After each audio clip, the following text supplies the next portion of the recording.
Stocks setting up for 8 to 20% move. Let's look at stocks which are setting up. Even though the market has had weakness, you have to be opportunistic. You have to look for an opportunity all the time and be ready with your opportunity list. So let's look at a couple of anticipation setup on the long side. ANAC or like if you see rest of the stocks are all breaking down, all the biotechs are breaking down. This particular stock is holding up well. So this is one of those prime suspect for going long. Similarly, AQXP, if you see, stock has been holding up near its high. The rest of the market, it doesn't care about it, is just holding up.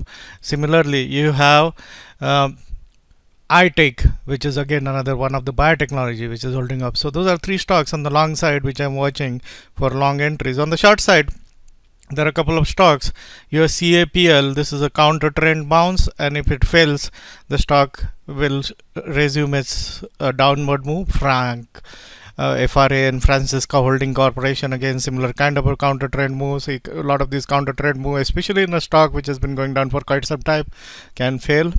Click, KLIC. Then you have Fuel, that's another one which is likely to reverse.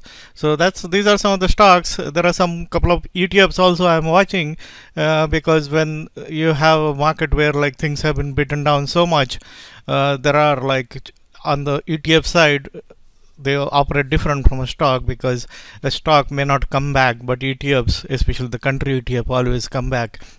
So that's where you can also find opportunities, because a lot of the emerging markets ETFs are really been beaten down, and you will always see that a country, like if you see, like say when Russia was in big trouble, okay, I pointed this out as one of the country in a trouble kind of a trade, and see if here, like from here to here, this particular ETF made around 40 to 50% move.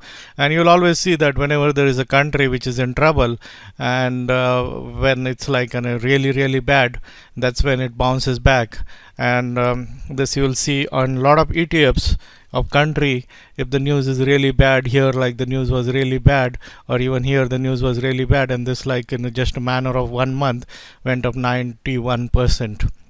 So again, many of these ETFs are in a similar kind of a situation now, where they've been really beaten down, and they will have a counter trend bounce which can be very big. Like here, see, if you see here, 95% move in just a matter of 1 month. So that tends to happen with country ETF, not necessarily with stocks. So have a look at some of the ETFs which are really country ETF basically, which are really beaten down.